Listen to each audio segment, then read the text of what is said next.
Not that this is really relevant to me anymore, but I've been through it, I struggled, I managed to succeed, and now I want to share some tips and tricks with you on how to rock your university application as well as your personal profile.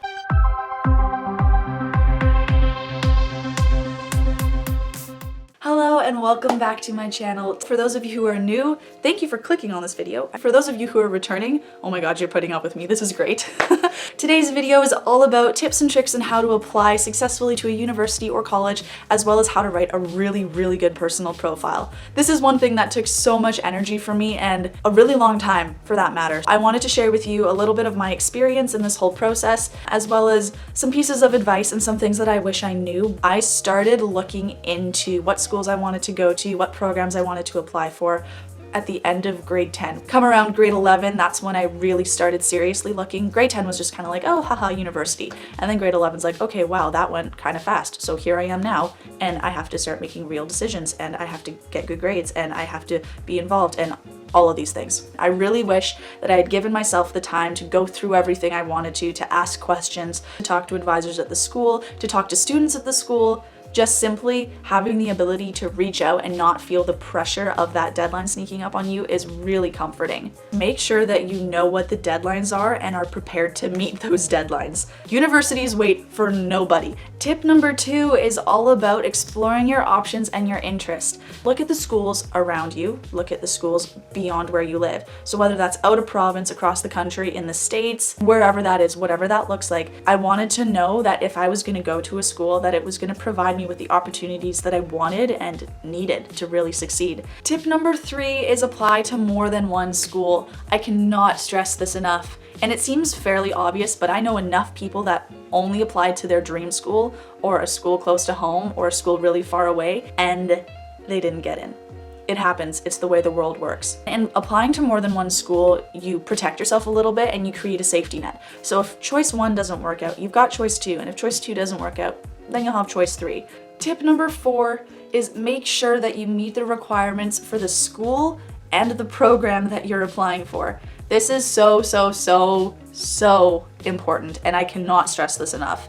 Knowing what each school is looking for, both academically and in terms of extracurriculars or a personal profile, is so important. One of the first things that I actually did was make a whole bunch of Google Docs, and they kind of broke down the requirements of each of the programs that I was interested in. And I went over the requirements that I needed for grade 11 and grade 12, and then I looked at which faculties I was interested in applying to and made sure that what I was taking in school was a requirement for that program. Tip number 5, ask questions. Reach out to people, specifically those working at the admissions office or general inquiries at the school you want to apply to. They're going to be able to help you more than anybody. Get the help that you need so you can be successful in this application and writing your personal profile. Do anything to try and help yourself. All right, tip number 6, the last tip that I have, focus on your grades, your extracurriculars, and your community engagement and involvement. University applications don't always ask for this, but there are some that do, and they will generally want some sort of response from you regarding that topic. It's comforting to know that they take into consideration more than just your academic performance. Grades are still so important. From having good grades alone, I got about $7,000 worth of scholarship money. So the importance of grades stems far beyond just the application and going to that school. Even if you're not academically strong, that doesn't mean that you're not eligible or worthy of going to that school. If you work hard and you get the grades you do, that is amazing. That is one of the really great things about the personal profile, is that now schools are able to see that, and they're able to see that other side of you that maybe isn't reflected in your grades. Another really big thing is extracurriculars. In university applications, they generally ask you a little bit about what you do outside of school and what you're involved in, but they recognize the cookie cutter stuff. They recognize the things that students do every single year just to put it down on their transcript. In terms of community involvement, it's not so much about who's coming to you, but who you are going to and what you're doing for them. So that kind of sums up what I have to say in terms of university application tips, and I hope that you found that a little bit helpful and maybe better understand what you need to do, where you need to go, and how you're going to do it. But now it's time to talk about personal profiles. I know specifically on UBC's personal profile, they ask a lot about challenges in your life, your involvement in one specific activity, the types of activities that you do.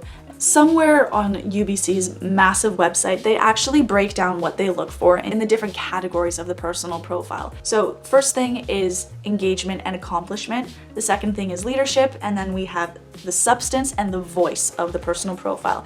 My first tip for writing a personal profile is be concise, be thorough, and talk like yourself. When I say be concise and be thorough, I mean get to the point. They're not giving you a lot of space or time or words or characters to say what you want to say. So you have to make sure that you're taking out all that extra fluff and only saying what really matters. When I say talk like yourself, I mean have a sense of voice and have a style. And that's something that you already naturally have. It's just a matter of making sure that you're staying true to it. A lot of the time what happens when you're writing a personal profile is that you tend to drift into that more like formal tone because you want to impress them, and that's totally understandable. You want to get into this school, but it's important to make sure that you're staying true to who you are. And I know that sounds so cheesy, but it's so important that you make sure that you are you. My second tip for writing a personal profile is don't write it over and over.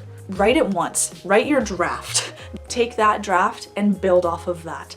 I made the mistake of writing each response about 3 or 4 times. Once you do that, your ideas become repetitive. You kind of lose sight of what the bigger picture is because you're so focused on the nitty-gritty. And not writing it over and over, you avoid the risk of losing sight of the bigger picture and losing that sense of voice and fluidity. Tip number 3 is make sure you understand exactly what that question is asking, what that prompt is telling you to do, and what that essay is supposed to be about. Now, they give you questions that you can answer and take into consideration in writing your personal profile. And that is something that you really should do, because if UBC is telling you exactly what they're looking for, you really should do your best to answer it. For that matter, if any university is telling you exactly what they're looking for, you should pay attention. It's so important to make sure that you're looking at the whole picture and not just each individual component. Tip number 4 more comes around to when you've completed that draft, get 2 or more people to review it and read through it.